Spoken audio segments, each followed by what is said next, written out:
Okay, good morning from the side of Stoney Lookout Mountain. I am just about a 12-minute drive from the town of Banff. So I consider this, many of us consider this to be the most accessible, extremely quiet hike in the Banff area. Now I have another YouTube video from months ago when it was all snowy. It's about 10:30 in the morning now. It is August 2022. It is so quiet that I've actually had to move little cobwebs away from me. I have my bear spray right here. I'll show it to you because we are in bear territory. In fact, down in behind my house yesterday, there was a cougar. So I have my bear spray here. I heard a little rumbling in the woods and I yelled out, "Yo, bear!" But I think it was actually just some squirrels that were firing down nuts as they're getting ready for winter. We're obviously later August, and as we say here, June, July, winter, but that's not really true. It is a spectacular day. We had a big thunderstorm yesterday, which was great fun. And so I just thought I would take you up for these perfect views. All the clouds burned off this morning, and it's a real treat to share this and to have a mountain all to myself. Now, the most popular hike around Banff, one at least where you're going up, is of course famous Tunnel Mountain or Sleeping Buffalo Mountain. I'm on the second smallest mountain because Tunnel Mountain is the smallest in the Banff area. This one's a bit higher. I'm a bit over 1,800 meters or about 6,000 feet above sea level, more or less the same height as you find in Lake Louise. But the light has come out. Do be so careful if you go hiking here.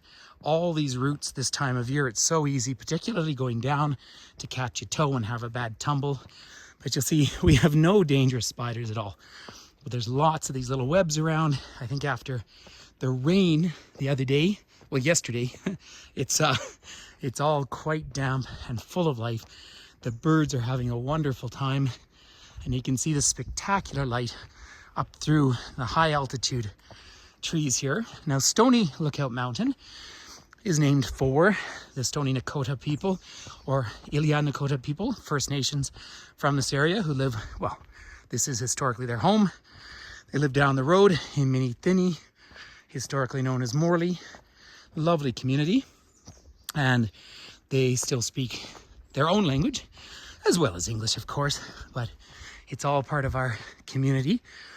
But I wanted to come and take a walk, so I parked in the parking lot for Norquay Ski Resort. So Norquay is the smallest of the three resorts in Banff National Park, and it's the closest to the town of Banff. You can actually see it from the town site, and I'd say it's about 13 bends up a hill, a 6 to 7% gradient, and so it's a fun hill to bike up as well. But I parked there, and the hike to the actual lookout point is 2.2 kilometers. So I allow about half hour for that. I've just been enjoying the walk so much. Of course, our mountains are principally limestone up here. That's the rock you see exposed out through here. But do stick with me as we make our way further up this valley, because we will have breathtaking views reasonably soon. I come up to a lovely clearing. This is the first time I've walked up here this year without snow. Now, I've been away a lot. If you take a look through my YouTube channel, you might see I've been in, well, a whole series of countries. That's kind of my normal pace in life. But this path is maintained by Parks Canada. Of course, it's the oldest park service in the world, and lots of bureaucracy, but we're so lucky to have it. And it is a beautiful temperature. It was, again, I'm a metric baby, but this morning in my backyard it was about 10 degrees Celsius. The day before, however, we were as warm as 30 degrees in the afternoon, which is very, very hot for us in any real sense. And you'll see that it is reasonably steep, just as a little teaser. Bit of haze in the distance, but you see the peaks of the different mountain ranges around us. Of course, Banff is an extremely popular resort year-round. Canada's first and most famous national park, and the birthplace of the Park Service. There are now 4 contiguous national parks that make up this area of the Rocky Mountain National Parks. Banff, Jasper on the Alberta side, Yoho and Kootenay on the BC side, but there's also provincial parks dotted all around. So it's pretty special to have such a vast protected area. If you do come walking here through the tall grass, always do a tick check at the end. It tends to be more in spring, but there are ticks. But this being Stoney Lookout Mountain, is the Stoney people famously hunted up here. There's a population of bighorn sheep in the area, which, of course, historically this area was a hunting corridor. And I'm just clearing out the little cobwebs. Now this isn't the view that I'm principally taking you to see, but it's still pretty spectacular here. So let me share this with all of you. Now, there's some haze in the morning. There's haze for two reasons. There is a wild forest fire across the Continental Divide in British Columbia, but it's not too out of control, which is good news. And it's blowing a little smoke over, but we had such a massive storm yesterday. It's just dampened everything around here. Way down in the valley are the stables. Of course, people travel in here by horse. Well, ever since horses were reintroduced to the Americas. And you might see some of the turquoise colors of the Bow River down in the distance. And if you can make it out, just in a little clearing right there is the Caven Basin. That's where the whole national park began. So up along Sulphur Mountain, there's a gondola that goes to the top of that. And then a gap between that range and the Goat Range in the distance. Now that's the boundary of the national park. And the Goat Range is in Kananaskis country. Huge 4,000 square kilometer provincial park. And I do have at least one video on here from Howling Peak. But let's keep making our way up, because the real reason why one makes the effort to trek up Stoney Lookout, aside from just some nice morning exercise, a bit of elevation gain, the smell of the trees, the health of the forest, and the fact that I am effectively alone here, which is pretty spectacular because it's a Monday now, but this weekend, effectively every hotel room in Banff was sold out. And so you just leave, you drive up towards Norquay Ski Hill, and you come up here for this nice, reasonably gentle walk. Look at the root systems, by the way, in the trees. They knot the mountains together. Now there's not a ton of topsoil, and the higher you get, obviously the more challenging that is. The growing season is really only a couple of months. And when trees fall, you just leave them there. Just let them reabsorb into the ecosystem, which is a extremely long, slow process.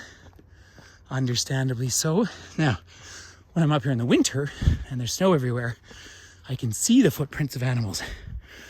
But right now, every now and then, I'll look along the path because, of course, the ground is disturbed by people walking. However, if I see a big claw mark with long claws, that's clearly not a human.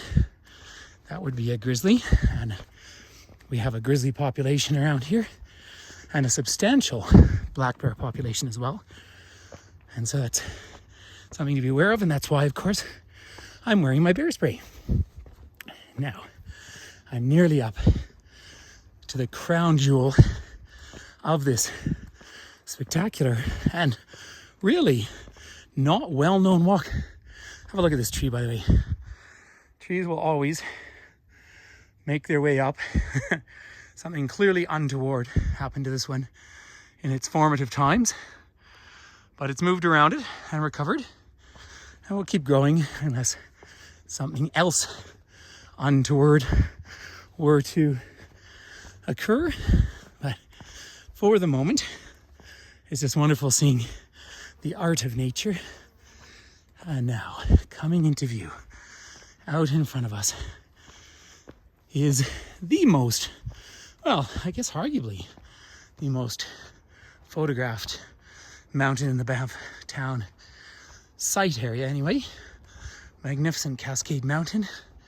How's this? So I am up high now, but again, you might hear I'm huffing and puffing a bit, partly because I was at sea level for the last 2 weeks, and partly because, well, exercise. But it's nice to come up here. Here we are in August. There are still some patches of snow up on that mountain, 2,998 meters, or basically 10,000 feet. The valley bottom is down at about 1,400 meters. And so a big prominence there, big avalanche chutes. As I curve around out here, we can look out to the Fairholme Range, and way in the distance the Palliser Range, and the Trans-Canada Highway down in the distance. And look at those clouds settling down into the valley. We're looking east now, so from here, if you're down on the highway, it's about an hour and 20 minutes, maybe even an hour 10 to drive to the edge of the city of Calgary. So if you do have a look at my other video from up here, it's much more a wintertime view. We have a huge number of these fabulous blue sky days.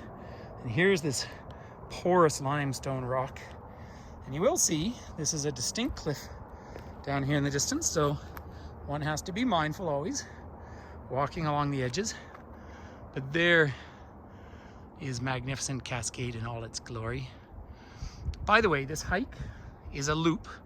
If you'd like to do it, you can either go back the same way, or you can loop down the path over here, and it'll lead you right back to the parking lot down there by Mount Norquay. So sometimes I go both ways. Sometimes I decide just to come up and back. But I will be up here very soon doing a live virtual tour, an interactive tour. Feel free to join me on any of those. But if you are happy just to hit that subscribe button or the like button, that helps with the algorithms. And it seems like in my life now, I'm told about algorithms just about every day. Have a look, there's the top of Mount Rundle in the distance. Beautiful evaporative haze out here. So on that happy note, from the spectacular view, you can see why they call this point a lookout point. So I would just like to take the opportunity, as always, to say thank you for joining me on this little YouTube channel that I'm gradually putting together for fun. Say peace and love from high up some mountain. And feel free to get in touch if you ever have questions about traveling here in this national park.